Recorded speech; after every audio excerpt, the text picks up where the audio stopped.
Just imagine, अगर मैं आपसे कहूँ कि जो कुछ आप अभी सोच रहे हैं या इमेजिन कर रहे हैं उसे मैं आपके सामने मौजूद उस दीवार पर दिखा सकता हूँ, ठीक वैसे ही जैसे सिनेमा हॉल में मूवी चलती है, तो आपको कैसा लगेगा?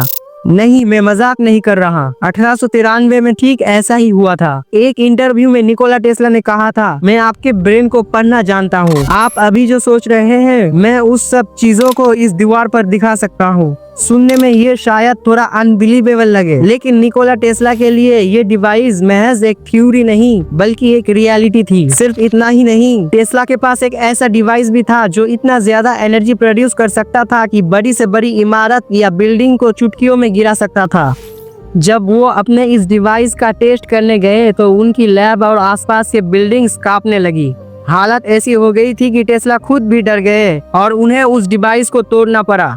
इसके अलावा उन्होंने एक ऐसा डिवाइस भी बनाया था जिससे समुद्र में विशाल लहरें पैदा की जा सकती थी। सुनने में ये साईफाई मूवी जैसा लग सकता है, लेकिन जो इंसान दिन के 24 घंटों में से 20 घंटे सिर्फ इनोवेशन में बिताता हो उसके लिए ये इम्पॉसिबल नहीं था। टेस्ला वो शख्स थे जो टाइम मशीन जैसे इम्पॉसिबल कॉन्सेप्ट को रियलिटी बनाने के लिए दिन रात मेहनत करते थे। शायद वो टाइम मशीन नहीं बना पाए, लेकिन उनकी थिंकिंग नेक्स्ट लेवल की थी। यहाँ तक कि ऐसी अफवाहें भी है कि टेस्ला ने एलियन से कॉन्ट्रैक्ट कर लिया था। लेकिन अफसोस, इतने महान इनोवेशन के बावजूद अपनी जिंदगी के आखिरी पलों में इस मास्टरमाइंड को बहुत ही दर्दनाक हालत में रहना पड़ा। आज की इस वीडियो में आपको निकोला टेस्ला की उस कहानी से रूबरू करवाएंगे जिसे उस वक्त की दुनिया शायद समझ ही ना पाई। इनका जन्म 10 जुलाई 1856 को ऑस्ट्रियन एम्पायर के स्मिलजन गांव में हुआ था, जो आज क्रोएशिया में है। उनके जन्म के वक्त बाहर बहुत भयानक थंडरस्टॉर्म हो रहा था, जिस वजह से एक महिला ने टेस्ला को देखकर कहा था, ये बच्चा अंधेरे का प्रतीक बनेगा। उस वक्त वहाँ मौजूद लोगों के दिमाग में नेगेटिव थॉट्स आने लगे थे, लेकिन तभी उनकी माँ ने तुरंत जवाब दिया, नहीं, मेरा बेटा चाइल्ड ऑफ लाइट बनेगा और दुनिया के सारे अंधेरे को मिटा देगा। शायद माँ की वो बात टेस्ला के दिमाग में छप गई थी, इसीलिए बड़े होकर अपनी टेक्नोलॉजी से टेस्ला ने सच में पूरी दुनिया को रोशन कर दिया। आज की दुनिया की ऑलमोस्ट 80% टेक्नोलॉजी उसकी थ्योरी पर बेस्ड है। टेस्ला के पिता एक साधारण प्रीस्ट थे और माँ एक हाउसवाइफ जो घर के काम के लिए छोटे मोटे टूल्स बनाने में एक्सपर्ट थी। बचपन से ही टेस्ला को इलेक्ट्रिसिटी और इंजीनियरिंग में बहुत लगाव था।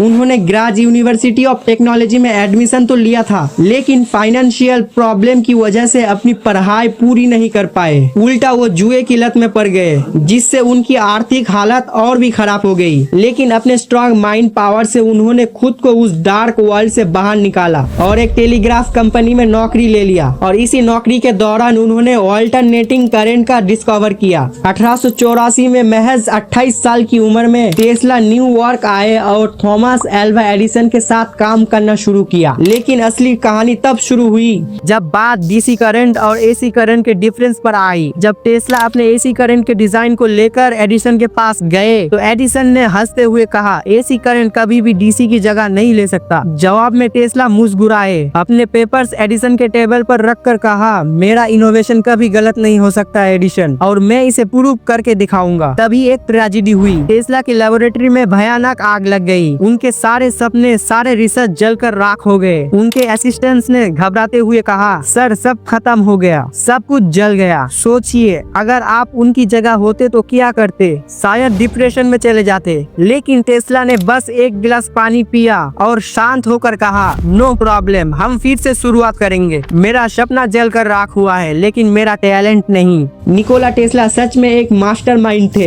एसी करंट के अलावा टेस्ला कॉइल, रेडियो और वायरलेस टेक्नोलॉजी भी उन्हीं की देन थी। उन्होंने ही सबसे पहले रिमोट कंट्रोल बोर्ड दुनिया को दिखाया था। यहाँ तक कि रोबोटिक्स और मॉडर्न एआई की नींव भी टेस्ला ने ही रखी थी। उनका मानना था कि हम जो भी सोचते हैं उसकी इमेज हमारे दिमाग में बनती है और उसे स्क्रीन पर दिखाया जा सकता है, जिसे आज हम ब्रेन कंप्यूटर इंटरफेस के नाम से जानते हैं। लेकिन पैसों की कमी ने उनके कई सपनों को अधूरा छोड़ दिया। दिया। शुरुआत में तो इन्वेस्टर आए, लेकिन जब उन्हें पता चला कि टेस्ला का सपना फ्री इलेक्ट्रिसिटी देना है तो वो पीछे हट गए। इन्वेस्टर्स को सिर्फ प्रॉफिट से मतलब था और फ्री एनर्जी के कॉन्सेप्ट में उनका कोई फायदा नहीं था, इसीलिए उन्होंने टेस्ला की फंडिंग रोक दी। टेस्ला ने 300 से भी ज्यादा इन्वेंशन किए, लेकिन वो अच्छे बिजनेसमैन नहीं थे। वो अपने इनोवेशन में काफी बिजी रहते थे और इसी बात का फायदा उठाकर कई चालाक लोगों ने उनके आइडियाज चुराकर अपने नाम से पब्लिश कर दिया। एक वक्त ऐसा भी आया था जब टेस्ला और एडिसन को एक साथ नोबेल प्राइज देने की बात हुई। उसे याद करके टेस्ला ने नोबेल प्राइज लेने से साफ मना कर दिया। नतीजा एडिसन को भी नोबेल प्राइज नहीं मिला। एक बार एक जर्नलिस्ट ने टेस्ला से पूछा, आपका सबसे बड़ा अफसोस क्या है? टेस्ला ने मुस्कुराकर कहा, मैं जो करना चाहता था उसका सिर्फ 10% ही कर पाया हूँ, लेकिन मुझे यकीन है कि फ्यूचर में कोई और मेरा अधूरा सपना पूरा करेगा। आखिरकार 7 जनवरी 1943 को 86 साल की उम्र में न्यूयॉर्क के होटल न्यूयॉर्क का रूम नंबर 3327 में ये महान साइंटिस्ट दुनिया को अलविदा कह गए।